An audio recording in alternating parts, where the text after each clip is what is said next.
चलिए आ जाते हैं ग्रुपिंग पर, हमारी थर्ड टाइप पर। तो type third, grouping of capacitors. आपको जैसे पता ही है कि ग्रुपिंग दो तरह की होती है, एक तो होती है series and second one parallel. चलिए इसमें कुछ टिप्स देखिए, कुछ ऐसे सर्किट्स आ जाते हैं जो स्टूडेंट्स को बहुत ज़्यादा प्रॉब्लमेटिक लगते हैं, पर यहाँ पर हम कुछ ऐसे सर्किट लेकर आए हैं जो इजी फॉर्म में बना सकते हैं हम। तो देखिए आ जाते हैं फर्स्ट। देखिए अगर आपके पास C1 C2 C3 कुछ इस तरीके के सर्किट में हो तो ये पैरेलल फॉर्म में आ जाता है। यहाँ पे स्टूडेंट्स को बहुत प्रॉब्लम आती है अगर हम इन दोनों को यहाँ पर y और x को अगर यहाँ पर मान लें हम, ठीक, अगर यहाँ पर मान लें तो ये सीधा पैरेलल यहाँ लगा के इनको हम डायरेक्टली मान सकते हैं कि पैरेलल में है। अगर इन्हें पैरेलल में रख के किया जाए तो इसका और इसका आंसर सेम आता है, इस वजह से इसको इस तरीके से बनाया जा सकता है। सेकंड आपके पास आ जाता है अगर कुछ इस तरीके का हो तभी स्टूडेंट को बहुत प्रॉब्लम आती है। देखिए अगर हम इन दोनों को इस तरीके से बनाएं, इसको यहाँ पर कर लें और इसको यहाँ पर कर लें, तब भी कोई इफेक्ट नहीं पड़ता और ये सीधा पैरेलल कॉम्बिनेशन में आपको मिल जाएंगे, पैरेलल कॉम्बिनेशन में आ जाते हैं, फिर ये इजीली सॉल्व किए जा सकते हैं। ये बहुत ज़्यादा इंपॉर्टेंट है, ये केस सबसे ज़्यादा इंपॉर्टेंट केसेस में से आता है। तो यहाँ पर देखिए, यहाँ पर अगर आपके पास 5 1 2 3 4 एंड 5, अगर आपके पास 5 कैपेसिटर्स हैं और कुछ इस तरीके से जुड़े हुए जैसे आपको दिख रहे हैं, तो इनको हम यहाँ पर मान लेते हैं, y को यहाँ पर और x को यहाँ पर, फिर इनको खींच देते हैं। तो देखिए यहाँ पर एक ही जगह पर हम मान लेते हैं x को, तो यहाँ पर अगर रखा जाए, इनको खींचा जाए तो कुछ इस तरीके से बन जाता है ये। इसे व्हीटस्टोन ब्रिज कहते हैं। तो व्हीटस्टोन ब्रिज आपको 5th चैप्टर में मिलता है, तो 5th चैप्टर में रेसिस्टेंस में आ जाता है ये।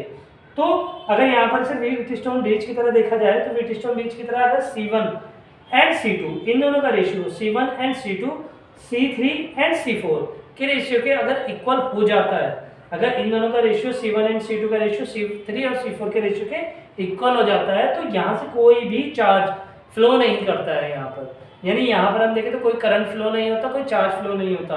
तो इसीलिए इसको हम क्या मान लेते हैं, इसको नेगलेक्ट कर देते हैं। तो ये 3 5 ये 5 नेगलेक्ट होके ये बन जाता है। तो इसको हम डायरेक्टली, इस कॉम्बिनेशन को हम डायरेक्टली ये कॉम्बिनेशन लिख सकते हैं, जो कि बहुत इजी फॉर्म में हो गया। C1 एंड C2 दोनों सीरीज में है और C3 एंड C4 दोनों सीरीज में है। तो देखिए ये बहुत ज़्यादा इंपॉर्टेंट क्वेश्चन में से आ जाता है। तो चलिए अब स्टार्ट करते हैं इसके नेक्स्ट पे, जो इसके थर्ड टाइप है, ग्रुपिंग देखते हैं। ग्रुपिंग बहुत अच्छे क्वेश्चन है ग्रुपिंग में। चलिए तो चलता है ग्रुपिंग की तरफ। चलिए शुरू करते हैं फर्स्ट क्वेश्चन। तो आ जाते हैं फर्स्ट क्वेश्चन पर। तो देखिए, find the equivalent capacitance between A and B।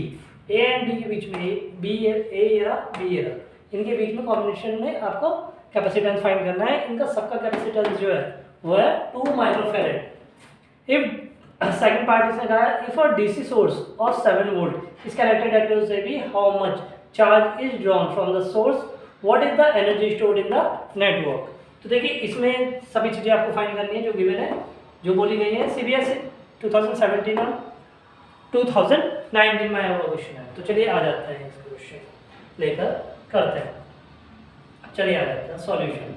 देखिए ऐसे सर्किट जो थे वो अभी मैंने बताए थे, अभी आपको क्या करना है, इसको यहाँ से कनेक्ट करके यहाँ से कनेक्ट कर देना है, यहाँ से डिस्कनेक्ट करके इसको यहाँ पर कनेक्ट कर देना है। यानी इसका मतलब आप कुछ सर्किट इस तरीके से बना लोगे, ये सर्किट कुछ इस तरीके से हो जाएगा।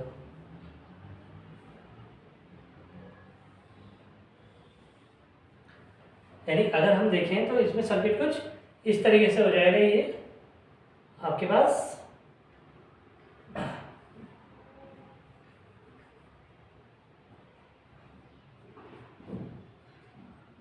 ये हो गया आपके पास सर्किट। ये आपके पास आ गए हैं 2 3 एंड 4। अब ये जो आपके पास इधर रहेंगे, ये रहेंगे 5 C5 एंड C1। ये रहा आपके पास, ये रहा A, ये रहा B। ठीक, हमने इसे यहाँ पर R P एंड S इनको यहाँ से डिस्कनेक्ट कर दिया। अब यहाँ पर आपको सर्किट्स ज़्यादा सिंपल लग रहा होगा पहले के कंपेयर में। तो आ जाइए, देखिए C2 C3 C4, तो C2 C3 and C4 are in parallel combination.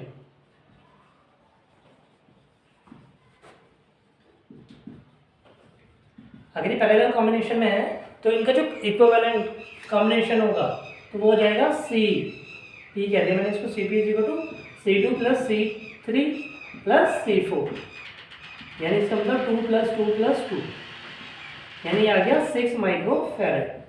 ये CP आ गया इन 3 का। ठीक, अब अगर हम इन दोनों को और देखें, इसको प्लस इसको CP और इसकी जगह पर अब CP देखा जा सकता है यहाँ पर C5, तो C1 CP and C5 are in series combination. अगर ये सीरीज में है, सीरीज कॉम्बिनेशन, तो देखिए अगर ये सीरीज कॉम्बिनेशन में है तो आप इसमें CP यहां से हम इक्विवेलेंट फाइंड कर सकते हैं। C equivalent is equal to 1/C1 1/CP plus 1/C5, 1/2 plus 1/6 plus 1/2, यानी ये कितना हो जाएगा 6, ये हो गया 3 प्लस 1 प्लस 3, यानी ये हो गया 7/6। इनको अगर रिवर्स कर दें तो C इक्विवेलेंट आ जाएगा आपके पास 7/6/7 माइक्रो फैरेड। ये आपके पास फर्स्ट क्वेश्चन का आंसर हो गया टोटल। ठीक, अब इसने कहा सेकंड में if the DC source 7 volt is connected across AB, how much charge is drawn. तो देखिए चार्ज निकालने के लिए आप क्या करोगे, आपके पास CB है टोटल सेकंड पार्ट के लिए, तो charge Q is equal to हो जाएगा C इक्विवेलेंट इंटू V। तो C आपके पास कितना है 6/7 और V आपके पास है कितना 6/7 इंटू वोल्ट, तो वोल्ट में आपके पास V है 7 वोल्ट, 7 से इसको अगर डिवाइड कर दिया जाए तो 6 माइक्रो कूलम आ जाएगा, माइक्रो कूलम। तो Q भी आपके पास आ गया एंड ये भी आपके पास आ गया CP। थर्ड है, इसने कहा how much charge is drawn from the source and what is the energy stored. तो एनर्जी स्टोर्ड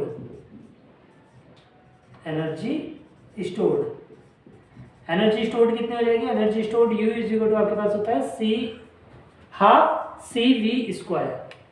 तो आपके पास C कितना है, C है आपके पास 6/7 इंटू 10⁻⁻6 माइक्रो फैरेड से फैरेड में चेंज कर दिया हमने इसको, एंड V स्क्वायर, V आपके पास 7 square, it mean 6/7 into 10⁻⁶ into 7 into 7, यानी यहाँ से इन दोनों को अगर डिवाइड कर दिया जाए तो ये आ जाएगा 24 इंटू 10⁻⁻6 जूल। ये आ गया आपके पास 42 इंटू 10⁻⁻6 जूल, 1/2, यहाँ पर 1/2 छूट गया था, तो 1/2 ये कितना हो जाएगा आपके पास 21 इंटू 10⁻⁻6 जूल। तो ये आ जाएगा आपके पास सेकंड क्वेश्चन, फर्स्ट क्वेश्चन का आंसर 21 इंटू 10⁻⁻6। और अब चलते हैं इसके सेकंड क्वेश्चन पर।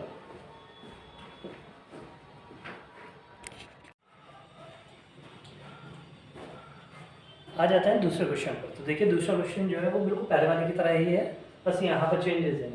ठीक है, तो चलिए आ जाते हैं। देखो इसका अगर इक्विवेलेंट सर्किट अगर हम बनाएं तो कुछ इस तरीके से बनेगा। इसको X को यहाँ पर सोच लीजिए आप थोड़ी देर के लिए, यानी कुछ इस तरीके से बन जाएगा इसका सर्किट। X कट करके यहाँ पर जोड़ दीजिए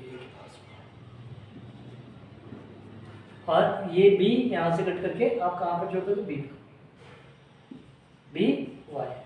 अब यहाँ से जो एक्स वाई ए बी रहेंगे तो ए बी आपके पास ये A1 C1 C2 ये रहे, ये आपके पास C3 एंड C4 ये रहा आपके पास, एंड C5 ये रहा।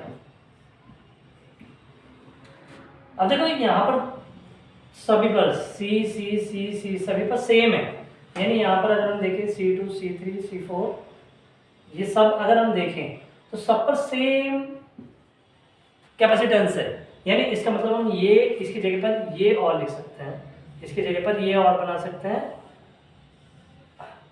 यानी ये रहा आपके पास x y और ये रहा x, a ये रहा b ये रहा, यानी इसे हम इस तरीके से भी डिनोट कर सकते हैं। ये रही आपके पास यानी C1 C2 C3 and C4 and C5. C3 can be neglected because ये व्हीटस्टोन ब्रिज की तरह, और यहाँ से जो चार्ज होगा वो बीच से चार्ज यहाँ से जाएगा ही नहीं, यानी इसको हम नेगलेक्ट कर सकते हैं। तो ये सर्किट कुछ इस तरीके से बनेगा। बहुत अच्छा क्वेश्चन है। तो अब ये सिंपल लग रहा होगा आपको देखने से, तो आ जाइए जरा सॉल्यूशन। अब सॉल्यूशन इसका बहुत इजी हो जाएगा। आप देखिए C1 and C2 are in series. अगर ये सीरीज में है तो इनका जो इक्विवेलेंट होगा वो हो जाएगा C dash is equal to 1/2 plus 1/2, दोनों 1/2 सॉरी 1 एंड 1 है, 1 प्लस 1, तो ये कितना हो जाएगा 2, यानी इनका इक्विवेलेंट C डैश आ जाएगा 1/2। ऐसे ही अगर इन दोनों का इक्विवेलेंट देखा जाए C5 4 and 5 are in series, तो इनका डबल अगर देखा जाए तो कितना हो जाएगा 1 प्लस 1, यानी ये भी 2 हो जाएगा, यानी C डबल डैश ये भी 1/2 हो जाएगा।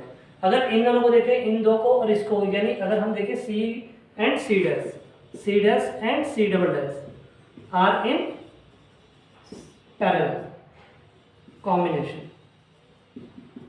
अगर इन दोनों को देखें तो ये कुछ ये बन जाएगा C इक्विवेलेंट जो लास्ट में आएगा C dash plus C double dash, यानी इसका मतलब 1/2 प्लस 1/2, यानी ये आ जाएगा आपके पास 1 माइक्रोफैराड। ये इक्विवेलेंट कैपेसिटेंस आ गया। अब इसने कहा if a source of 6 volt is connected across AB के कनेक्टेड, यानी AB या XY दोनों में किसी के भी कनेक्टेड आप कर दें आप, ठीक है। तो यहाँ से अगर हम XY के कनेक्ट कर दें 6 वोल्ट, तो यहाँ पर पूछा गया है आपसे how much charge is drawn, तो चार्ज इज ड्रॉन, चार्ज रहेगा C इक्विवेलेंट इंटू V, तो चार्ज ये 1 इंटू V की वैल्यू है आपके पास 6, तो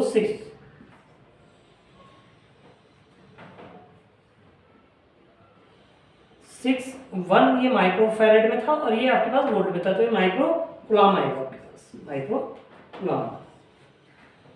अब अगर एनर्जी स्टोर्ड की बात करें तो एनर्जी स्टोर्ड कितना हो जाएगा, एनर्जी स्टोर्ड हो जाएगी U is equal to half CV², यानी C इक्विवेलेंट कितना है आपके पास 1 इंटू 10⁻⁻⁶ और V यानी 36 का स्क्वायर, यानी 36/2, यानी यहाँ कितना हो जाएगा 18 इंटू 10⁻⁻�6 जूल। तो आ जाते हैं, इसका क्वेश्चन आंसर हो गया 18 इंटू 10⁻⁻6 जूल। आ जाता है इसके नेक्स्ट क्वेश्चन पर। चलिए आ जाते हैं दूसरी टाइप पर। देखिए यहाँ से थर्ड टाइप में दूसरा क्वेश्चन, अगर यहाँ से ही देखा जाए तो कुछ लैडर टाइप के क्वेश्चन आते हैं जो कि इनफाइनाइट लैडर होती है। तो चलिए देखिए यहाँ पर रिपीट हो रहा है 1 A and B, ये रहा A and ये रहा B, 2 माइक्रोफैराड 1 2 1 2 1 2, ये रिपीट होते चले जाते हैं। तो ऐसी कंडीशन में हम क्या करते हैं, यहाँ से इस सर्किट को पीछे तक कैपेसिटेंस कुछ ले लेते हैं। Let C be the capacitance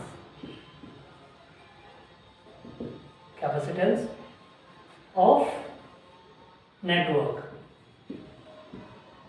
अगर नेटवर्क में यहाँ तक भी लिया जाए तो इससे कोई इफेक्ट नहीं पड़ता है। तो देखिए यहाँ पर हमने क्या किया, इन दो को छोड़कर और पीछे तक हमने C ले लिया, इसका टोटल कैपेसिटेंस। अगर टोटल कैपेसिटेंस यहाँ पर भी C है, क्योंकि यहाँ पर हम देखेंगे तो इस टोटल का भी C है, और टोटल अगर हम इन दो पूरे का निकाल के देखें तभी C ले लिया, क्योंकि इनफाइनाइट लैडर है। तो आ जाते हैं, तो देखिए टोटल कैपेसिटेंस जो निकलेगा आपका, यहाँ से अगर हम देखेंगे ये टोटल क्या है C, और C के साथ ही क्या है आपके पास पैरेलल कॉम्बिनेशन में, सीरीज कॉम्बिनेशन में, और सीरीज के बाद ये पैरेलल कॉम्बिनेशन में। तो आ जाते हैं टोटल कैपेसिटेंस जो आएगा वो आ जाएगा C इज इक्वल टू 1, ये जो ये रहा, एंड इन दोनों का सीरीज कॉम्बिनेशन, यानी इसका मतलब सीरीज कॉम्बिनेशन कैसे हो जाएगा 2 into C upon 2 plus C, ये आपके पास डायरेक्ट मैंने रख दिया। तो अगर इन दोनों को सॉल्व कर दिया जाए तो ये आ जाएगा कुछ 2 plus C plus 2C upon 2 plus C। यानी ये जाएगा 3c प्लस 2/2 प्लस c। इनको इधर अगर मल्टीप्लाई कर दिया जाए तो 2c plus C square is equal to 3c plus 2, यानी इनको इधर लेकर आ रहे हैं, इस साइड पर लेकर आ रहे हैं, लेफ्ट साइड पर, c square minus c and plus minus 2 is equal to 0। यहाँ सी स्क्वायर इसको इधर लेकर आएंगे तो माइनस सी, और इधर को लेकर आएंगे -2। अब इनको कुछ ऐसे फैक्टर कर लेते हैं जिनका माइनस करके कितना आ जाए, 1 आ जाए, तो 2 1 जा 2, तो कर लेते हैं 2c minus c -2 is equal to 0, यानी c square minus 2c plus c -2 is equal to 0, यानी यहाँ से c अगर आप कॉमन ले लें तो c -2 plus 1 c -2 is equal to 0, यानी अगर इन दोनों को देखें तो c plus 1 and c -2 is equal to 0। अब ये क्वाड्रिलेटरल इक्वेशन से सॉल्व किया जा सकता है, तो सॉल्व कर लें इसे हम। इफ अब देखिए इन दोनों की प्रोडक्ट 0 हो रही है, यानी अगर हम इसको 0 लें तो c आ जाएगा -1, जो कि पॉसिबल ही नहीं है, नॉट पॉसिबल। यानी इसका मतलब c -2 कैन बी 0, यानी c इज इक्वल टू आपके पास कितना आ जाएगा 2, यानी इस टोटल नेटवर्क का जो कैपेसिटेंस आएगा वो आ जाएगा 2। तो यहाँ से आप इसको फाइंड कर सकते हैं। तो देखिए मैंने यहाँ पर 3 क्वेश्चंस कराए हैं आपको टाइप 3 के। अब कुछ क्वेश्चंस में आपको इसके बाद में दे दूंगा, यानी आप वहाँ से इसकी प्रैक्टिस कर सकते हैं इन क्वेश्चंस की। चलिए तब तक के लिए धन्यवाद, thank you. Dear students, some questions are given. These are same as question have been done by me. So practice these questions. Till then, best of luck. Bye bye.